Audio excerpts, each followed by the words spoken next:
cried so when I left her, it like to broke my heart. And if I ever find her, we never more will part. She's the sweetest little rosebud that Texas ever knew. Her eyes are bright as diamonds, they sparkle like the dew. You may talk about your clementine and sing of Rosalie, but the Alamos of Texas. Okay, you fans all over the world of the King of Cool himself, of the great anti-hero, I'm here in Santa Paula, California, and this is the Santa Paula Airport where the great King of Cool once flew his 1945 yellow Stearman biplane, and this is where he lived the last year and 4 months of his life. And I'm going to take you fans to where he lived with his third wife, Barbara Minty, whom he married in that house where I'm going to take you, which was built in 1892. He moved here in the last year of his life because this is where it reminded him of his beloved Uncle Clyde and the town where he was raised in Slater, Missouri. He loved this town because he said it was rural. It reminded him of his boyhood home where his kindly Uncle Clyde, great uncle, took care of him, taught him how to be disciplined, taught him how to be a stand-up guy and take care of himself, which helped him in good stead when he joined the Marines in 1947, Semper Fi, Steve, wherever you're at. And you fans of the great Steve McQueen, anti-hero in Great Britain, I know you guys love him. He's very popular there from what I've read. And this is where he was the happiest. And wouldn't you know, at age 50, he gets diagnosed with mesothelioma. He got, in fact, he bought here in July of 1980, 15-acre ranch. And thankfully it's still extant. And then he married his third wife, Barbara Minty, a beautiful model, at that house. And I just want to say, serendipitously, synchronistically, I guess I'm channeling the King of Cool because I'm here 37 years to the day before he married Barbara Minty in this house. It was unplanned. And like I said, I think the King of Cool, he wants me to get this house, get this area, his ranch, where he was the most happiest, he claims. And this is, in fact, this is where he found Jesus Christ. He became a born-again Christian. And in this house, the great inspirational preacher Billy Graham came and prayed with poor Steve four days before he died, gave him a Bible, signed it, and then he flew out of here in a private jet to Juarez, Mexico, where he was there was a doctor that was willing to take a tumor out of his stomach to relieve all that horrific bloating he had. That poor man, he suffered really bad. In this place, he loved it, he said, because he said this in this town, the people really respected him. Now, in 1980, it was a lot more rural. In fact, for whatever reason, at that time period, there was tons of Mexican restaurants and Chinese restaurants, so he loved that about this town. And he actually lived in one of these hangars for a while until he bought the house where I'm going to take you on Mountain Road. So right now I'm waiting for a plane to fly out. They've been going in and out, which I want to say right here that Leonard Nimoy, when he was alive, and Cliff Robertson, they had a plane here hangared. And I've heard that let's see, other actors, they have their planes hangared here. So let's see here if we can get a good shot for Steve. And in fact, that Stearman yellow plane that he learned to fly, they scattered his ashes over the Pacific when he died November 7th, 1980. And in fact, Gene Hackman, they said he still has a plane here hangared. Okay, well, let's continue this for you fans of the great King of Cool. Okay, well, like I said, he got married with Barbara, and then he got diagnosed with mesothelioma. It was a poisoning from asbestos that he got in the Marines, I think. When he went AWOL, he was sentenced to the brig for a couple of weeks, and they had him pulling out old asbestos. Him and a bunch of fellows that went AWOL, and they were in the brig. He was in the Marines from 1947 to 1950. He could have, they said he could have gotten the asbestos from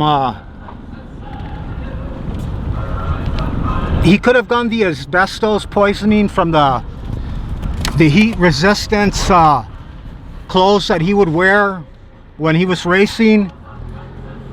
So he got that poisoning and he died. He would have been 86 right now.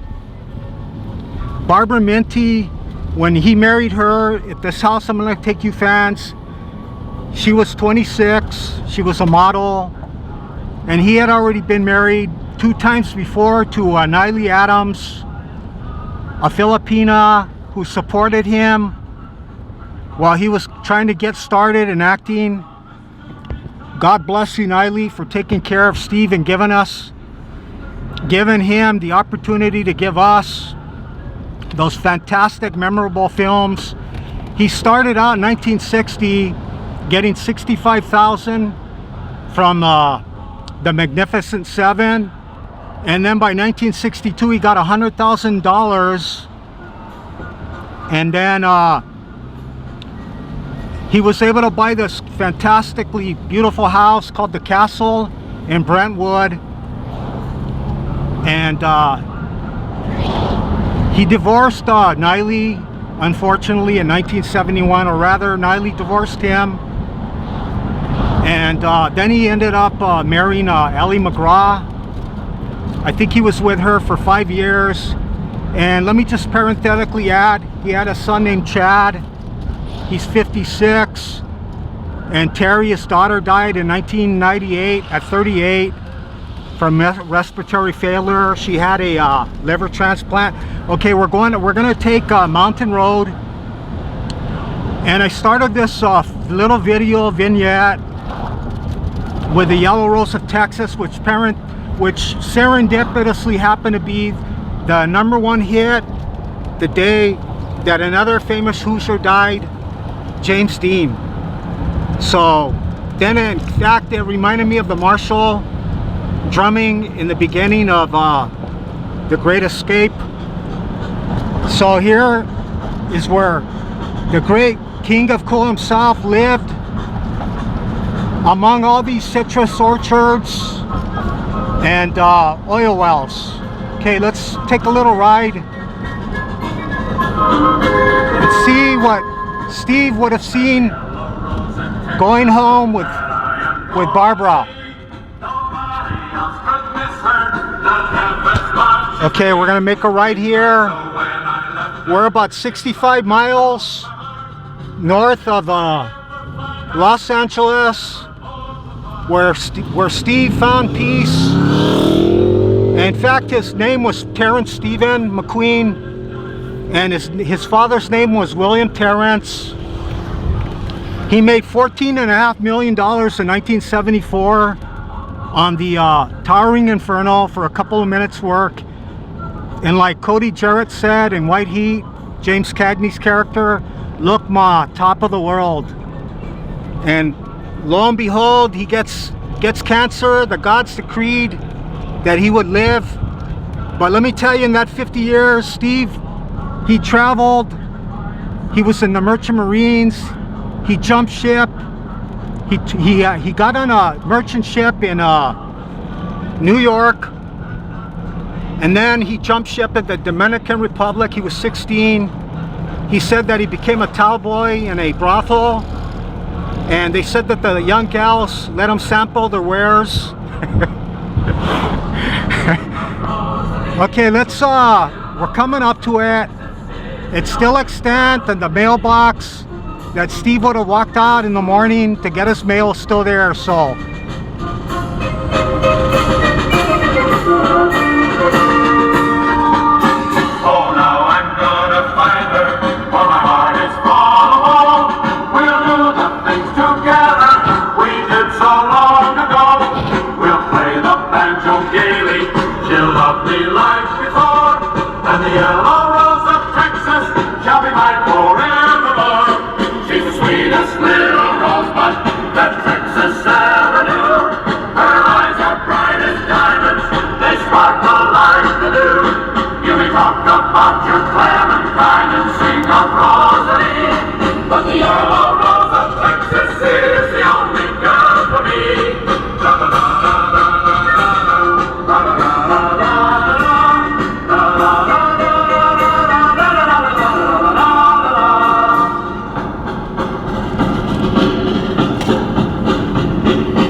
Okay, you fans, this is a paintball club right there.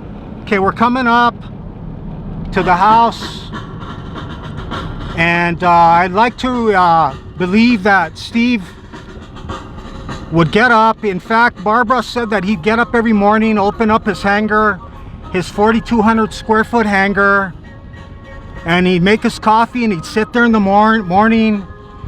And he lives, I guess this would be south of the golf course. And in fact, Barbara, she tried selling this house in 2009 for 1.95 million. She couldn't sell it, and then it was lost to foreclosure, and they ended up, whoever bought it, for $660,000, 1,500 square feet.